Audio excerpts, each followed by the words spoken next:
학생 여러분 안녕하십니까? 장일입니다. 오늘은 대중영화 2의 세 번째 시간인데요. 오늘 이 시간에는 지난 시간에서 이어진 주제, 영화 역사죠.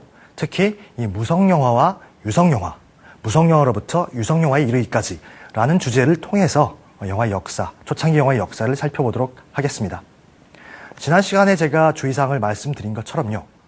내러티브 영화와 기록영화, 그리고 무성영화와 유성영화라는 주제는 따로 동떨어져 가지고 따로따로 분리해서 생각할 수 있는 그러한 주제가 아니라 다 같이 밀접한 연관 관계 속에서 영화의 역사를 관통하면서 통틀어서 생각해야 하는 그러한 주제라고 말씀을 드렸습니다. 그렇다면 먼저 이 준비된 화면을 먼저 보시고 계속 이야기를 진행해 나가도록 하겠습니다. 1918년 1차 세계대전이 끝난 후 미국이 세계 영화 산업의 지배를 강화하는 동안 독일은 세련된 주제와 독특한 기술 발전을 일으켜낸다. 독일은 전쟁에서의 패배와 그로 인한 전쟁 배상으로 국가적인 위신의 손상을 입었으며 나라는 폭동과 무정부 상태에 직면하기까지 한다. 물가의 폭등과 실업, 식량 부족 등 독일의 경제는 무력화되고 만다.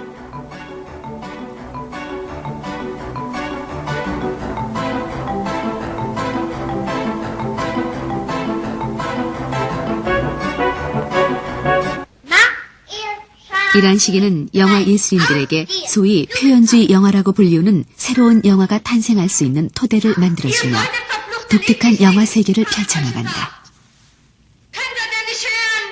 독일 표현주의의 그 가장 두드러진 특징은 이제 세트에서 드러납니다. 그 세트들이 굉장히 특이했던 것이 우리가 흔히 현실에서 보는 것과는 아주 판이하게 다른. 그래서 그 독일 표현주의 회화에서 유행했던 그러한 일련의 그러한 기법들이 영화적인 그 세트로 차용이 되면서 그것이 굉장히 각광을 받습니다. 흔히 우리가 리얼리즘으로 통칭되는 영화는 정반대되는 그런 효과가 일어났습니다. 그래서 그런 영화들을 일컬어서 우리가 이제 독일 표현주의라고 칭했는데 그 대표작이 이제 칼리가리 박사의 밀실이라는 작품이 있었고요. 독일 영화의 발전은 독일의 비참한 현실에 바탕을 두었지만 감독들의 지속적인 영화 활동에 걸림돌이 된다.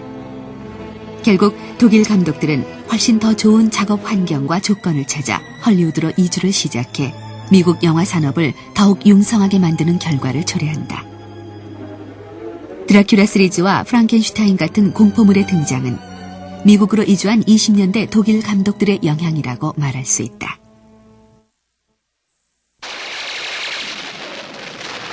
러시아인들은 독일인들보다 1차 대전의 영향을 훨씬 많이 받았다. 독일이 국경에서 싸움이 없는 동안 러시아에서는 방대한 대단위 전투를 겪었기 때문이다. 결국 전쟁의 후유증으로 러시아에서는 1917년 볼세비키 혁명을 맞이한다.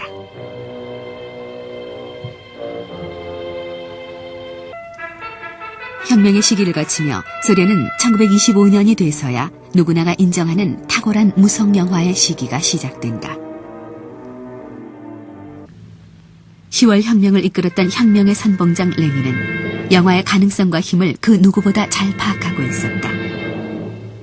모든 예술 중에서 영화야말로 우리에게 가장 중요하다라고까지 역설한 레닌의 주장대로 소련에서 영화는 그 어느 예술 장르보다 새로운 공산주의자들의 마음을 사로잡은 것이다. 이 몽타주라는 말은 유럽 영화의 역사에 있어서는 본래적인 의미의 편집을 뜻했습니다. 하나의 장면과 다음 장면을 단순히 연결한다, 그런 뜻이었던 것이죠. 그런데 이 개념은 소련으로 넘어가면서 전혀 새로운 지평을 향해서 나아가게 됩니다. 소련의 영화 감독들은 이 몽타주 개념을 하나의 변증법적인 개념으로 받아들이게 됩니다. 그들은 하나의 장면을 정으로, 다음 장면을 반으로 보고 그것이 충돌하게 하고 합일로 나가게 하는 그러한 원리를 몽타주에 적용했던 것이죠. 그 대표적인 사람 중에 하나가 바로 세르게이 에이젠슈타인 감독이었습니다. 그는 전함 포템킨을 비롯한 여러 작품에서 이런 실험을 극단까지 밀어올리게 되고 또 나름대로의 체계를 완성합니다. 전함 포템킨에서 오데사 학살 장면이 끝난 다음에 에이젠슈타인은 잠자고 있는 사자석상, 눈을 뜨고 웅크리고 있는 사자석상, 그리고 벌떡 일어나서 포효하고 있는 사자석상, 이 세 장면을 차례로 빠르게 연결합니다. 이 장면들은 그 이전의 학살 장면과는 아무런 내적 필연성이 없는 장면이지만 이러한 장면을 넣음으로 인해서 그는 잠자고 있는 민중들이여 일어나서 포효하라, 당신들의 권익을 부르짖으라, 이러한 메시지를 그 안에 담고 있는 것입니다.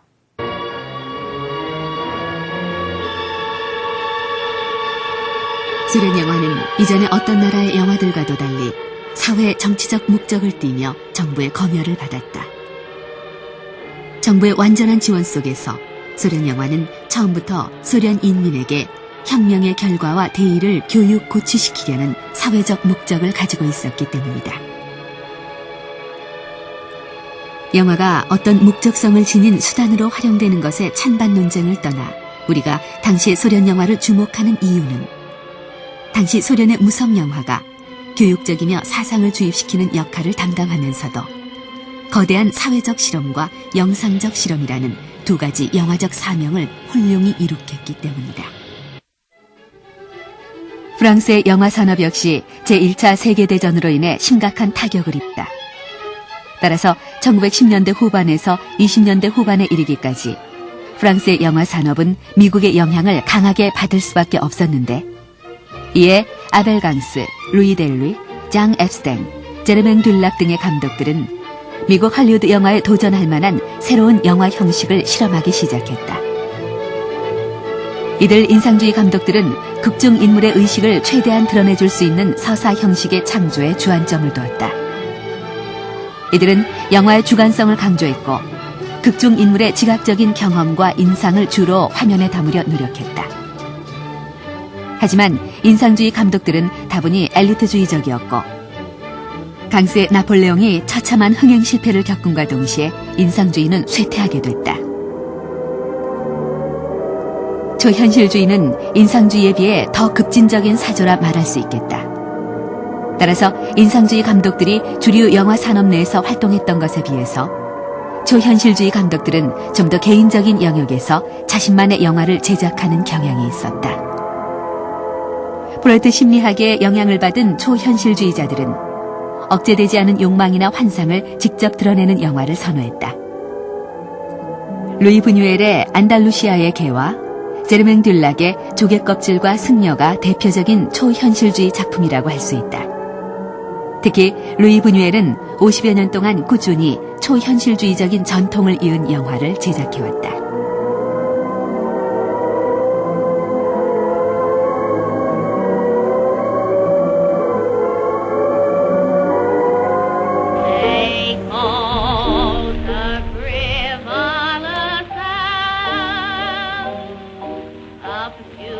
(1927년 10월 6일) 최초의 유성 영화인 재즈싱어가 뉴욕에서 대성공을 거두며 화려하게 터키 영화의 시대를 열었다.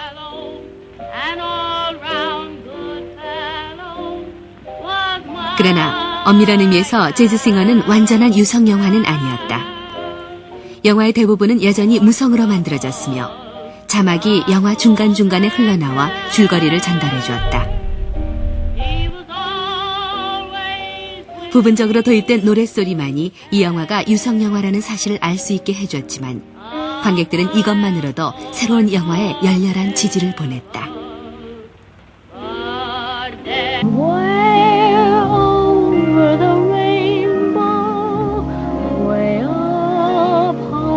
음향의 도입으로 헐리우드 영화 장르 가운데 하나인 뮤지컬 영화가 탄생됐다.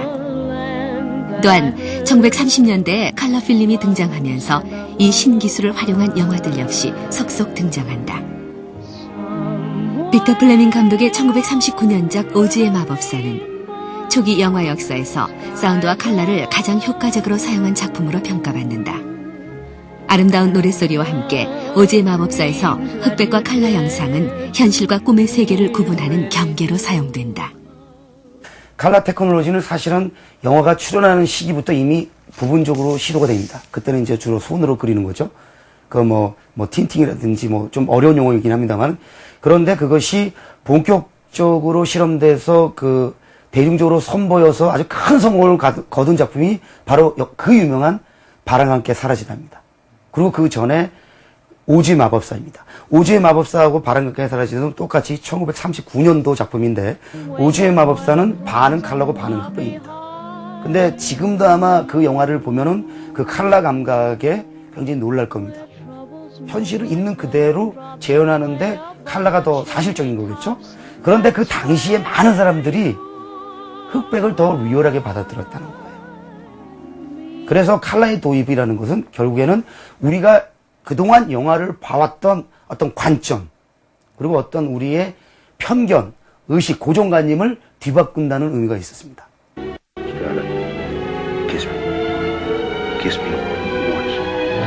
뉴딜 정책으로 기억되는 1930년대 미국 영화의 화두는 대공황의 극복이었다. 당시 바람과 함께 사라지다를 비롯한 많은 영화들이 미국의 재발견과 위기 극복을 주제로 만들어졌다. 빅터 플레밍 감독은 오즈의 마법사 성공에 이어 바람과 함께 사라지다에서도 화려한 색채를 선보이며 흑백 영화에서 컬러 영화로의 변화를 주도했다. 새로운 컬러 기술은 미래에 대한 청사진을 상징하는 듯 미국 영화의 주리로 자연스럽게 자리 잡았다.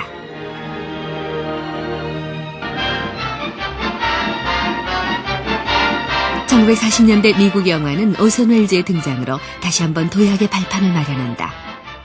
영화 감독이자 배우였던 오선 웰즈는 시민 케인을 통해 영화 미학의 새로운 가능성을 선보였던 것이다. I made no campaign promises because until a few weeks ago I had no hope of being elected. 오늘날 시민 케인은 디포커스와 미장센을 도입한 영화로 기억된다. 디포커스는 화면의 전경과 배경을 똑같이 선명하게 보여주는 영화 기술이다. 디포커스를 통해 관객은 화면 안에 존재하는 모든 인물이나 공간을 취사 선택해서 보게 됨으로써 화면을 더 풍부하게 느낄 수 있었다. 또한 웰즈는 디포커스를 통해 연극 미학이었던 미장센을 영화 미학에서 주목받게 하는 계기를 마련했다. 미장센은 그 메트르라는 프랑스어 동사, 그러니까 그 놓다, 배치하다라는 그 동사의 그 과거 분사하고 엉은 전치사, 그다음에 센는 무대라는 뜻입니다. 이 세 개를 합친 합성어인데, 이 미장센은 다시 말하면 그 연극에서 무대에다가 무엇을 배치한다는 의미입니다. 그러니까 무대에다가 시각적으로 배치할 수 있는 모든 요소를 의미합니다.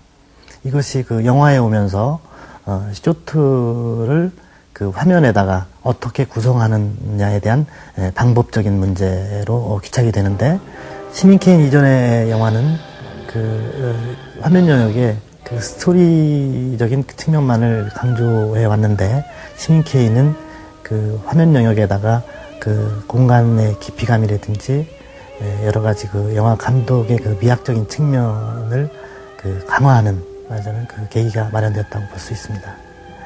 결국 그 화면에다가 무엇을 구성할 것인가라는 것은 감독의 몫입니다. 이것은 이 그 미장센이라는 해서 다시 말하면 그 화면을 구성하는 방식을 이야기하는데, 이것은 감독만의 독특한 스타일을 말하자면 그 구분하는 하나의 토대가 된다고 볼 수 있습니다.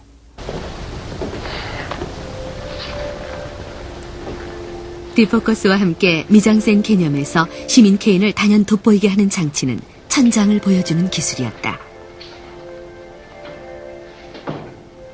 기존의 영화에서 천장은 조명기가 설치되어 있는 숨겨진 공간이었으나 오선 웰즈는 미장센을 살려 죽은 공간을 살아있는 공간으로 재탄생시켰던 것이다. 천장의 조명기가 사라지면서 오선 웰즈는 세트 곳곳에 촛불이나 횃불 같은 다양한 보조 조명을 배치해 조명 부족의 기술적인 한계를 극복했다. 영화의 미장센을 살리기 위해 세트 제작과 조명, 소품 배치에 이르기까지 기존의 영화와는 다른 장면 설계를 시도했던 것이다. 시민 케인에서 선보인 디포커스와 미장센은 화려하고 다양한 볼거리를 제공하는 뮤지컬 영화와 스펙터클한 역사극에서 진가를 발휘하며 헐리우드 영화의 주된 기법으로 자리 잡는다.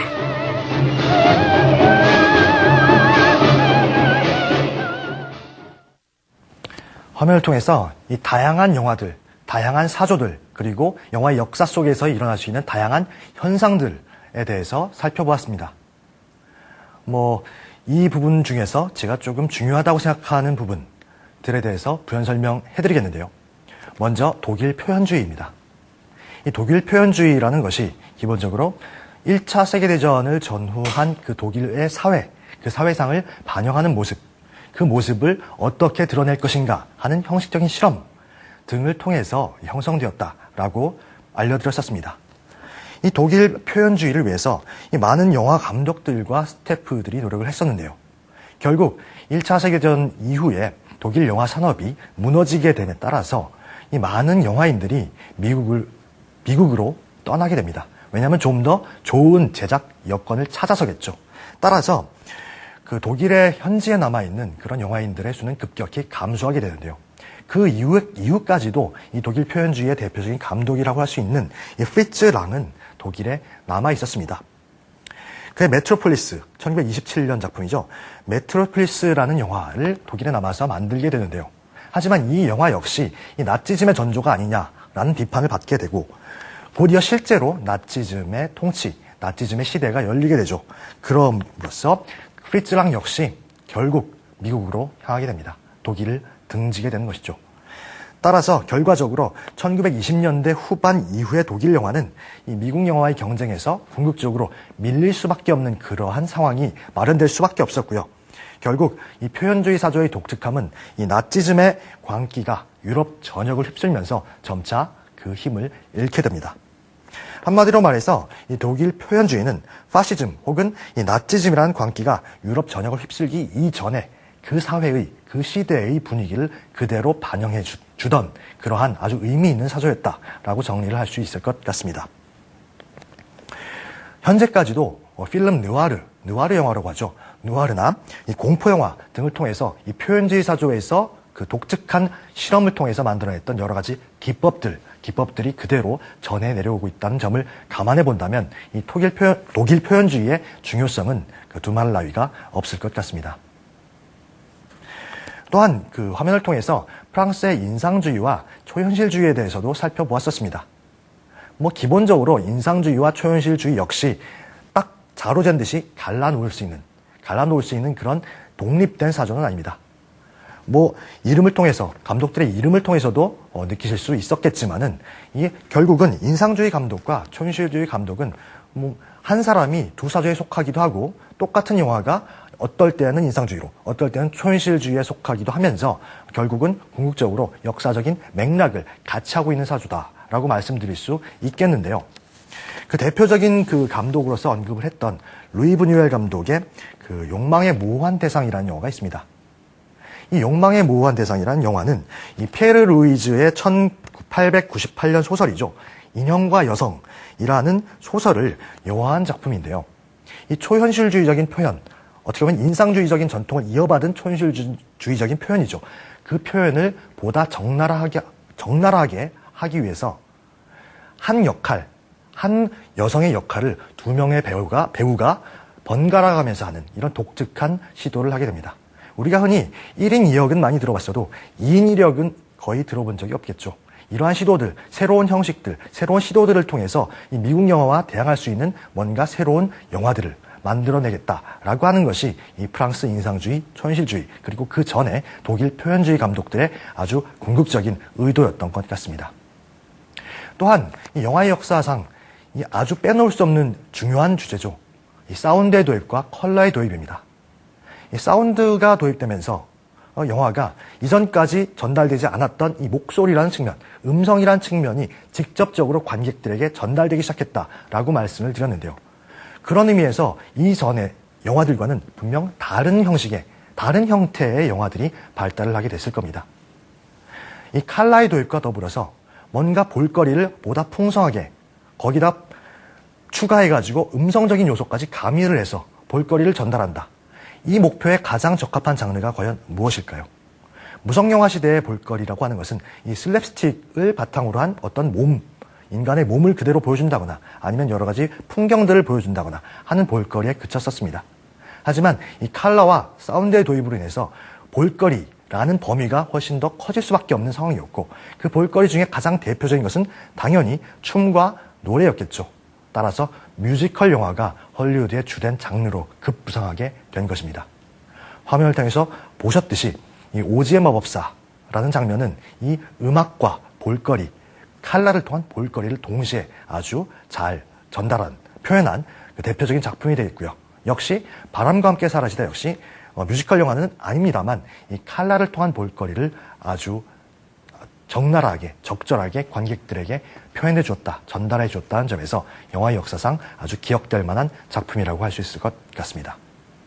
그리고 우리가 마지막으로 살펴보았던 것이 이 오선 웰즈라는 감독의 중요성입니다.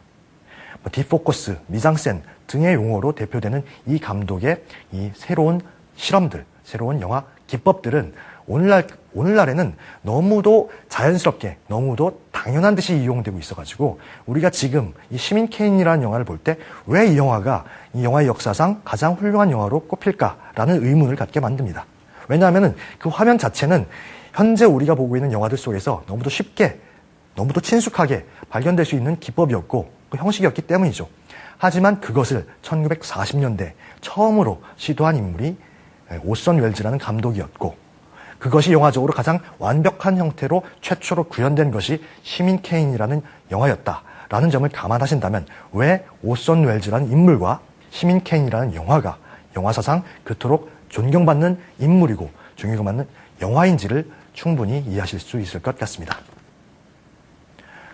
이처럼 무성영화에서 유성영화에 이르기까지 여러 사조들 그리고 여러 감독들에 대해서 살펴봤는데요.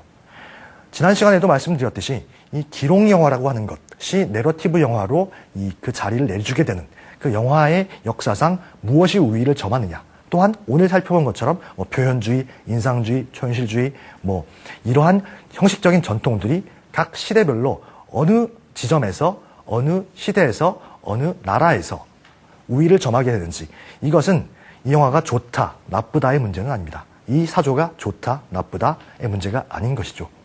그 시대에 맞는, 그 상황에 맞는, 그 사회상에 맞는 영화들을 어떻게 만들어낼 것인가 하는 영화 작가들의 표현, 그 표현법을 개발하기 위한 노력, 이러한 노력의 측면에서 이 영화의 역사를 살펴보시면 훨씬 더 재미있고 쉽게 영화를 접근할 수 있지 않을까 하는 생각이 듭니다. 이처럼 영화의 역사에 대해서 알아보았는데요. 다음으론 역시 영화계 현장을 소개해주는 순서죠. 영화 산책 코너인데요. 지난 시간에 이어서 괴물의 시사회와 제작 발표회 현장을 만나보도록 하시겠습니다.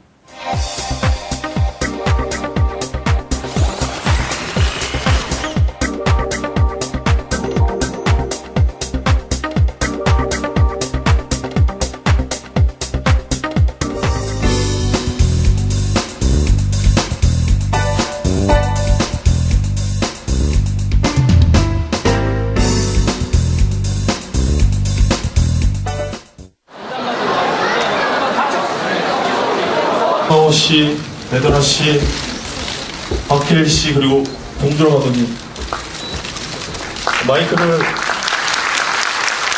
어느 정도의 지금 만족도를 갖고 계시는지 좀 말씀 부탁드리겠습니다. 기대치가 많이 있었기 때문에 되게 부담이 많이 갔었고요. 물론 행복한 부담이긴 하지만, 근데 기대 이상이라고 얘기를 해주셔서 일단은 감사한데. 좀 부족한 점하고 아쉬웠던 점이 저희들 입장에서 더 크게 보이는 게 사실인 것 같습니다. 그런 잔쟁이들 또한 혼자 좀 땡겨대서 이렇게 봤던 것 같고. 전체적으로 오늘 시사를 보고서 완성본을 오늘 처음 봤거든요. 대단히 만족스러웠어요, 솔직히. 예. 저는 중간에 죽어서.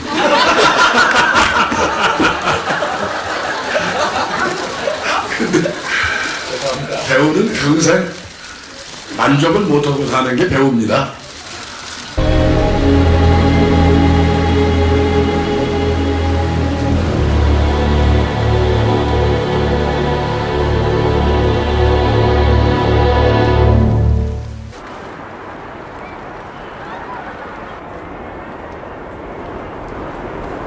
아빠! 현수.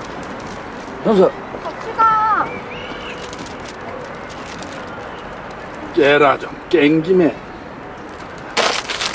잘 임마. 이거 진짜 4분도짜리 오징어 3마리. 빨리 뭐. 웬 잠이 그렇게 많아. 잠을 얼마나 자겠냐고. 에이.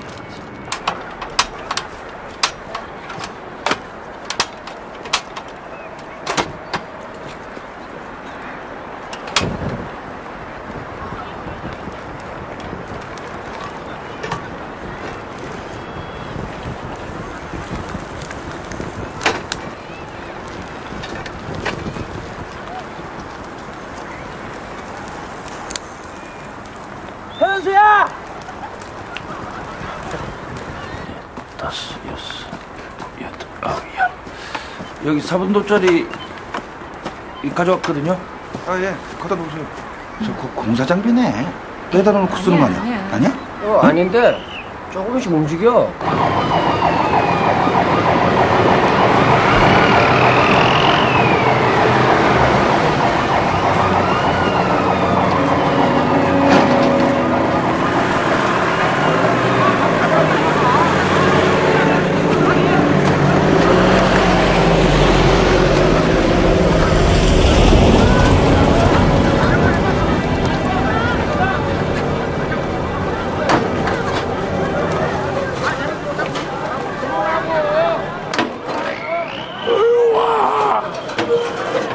왜 이렇게 설립지? 발밑을 잘 봐. 발자국이 있나 없나. 그래. 이번엔 꼭 찾을 것 같다. 찾긴 개뿔. 아, 이따위로 미련하게 뒤지고 다녀서 뭔 일이 되겠어? 어? 뭔가 딴 방법을 쓰던가 해야지. 그만 진짜. 좀 투덜거려. 그럴 시간에 하수구 하나라도 더 뒤져봐줘. 야, 거북아, 너나 빨리 따라다녀. 어? 이 미련하게 느려 터진 동매나라. 죽을래? 아버지 그냥 와! 대걱정 말고 빨리 아버지! 아버지 그냥 와!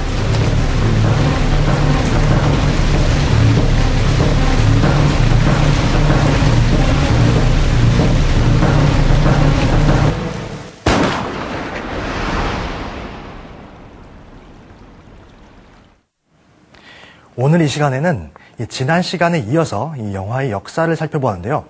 지난 시간과 이번 시간에 다루어진 주제는 주로 1945년 이전의 영화들, 그러니까 2차 세계대전이 종전하기 직전의 영화들을 중심으로 해서 살펴보았습니다. 다음 시간에도 역시 이 영화의 역사에 대해서 살펴보는 시간을 가질 텐데요. 다음 시간부터는 1945년을 전후로 한 그 이후의 영화들, 그러니까 2차 세계대전 종전 이후의 영화들, 소위 말해서 현대 영화라고도 불리는 이 현대 영화의 각 사조들, 그리고 역사의 흐름을 구체적으로 살펴보도록 하겠습니다. 오늘도 공부하시느라 수고하셨고요. 다음 시간에 뵙겠습니다. 고맙습니다.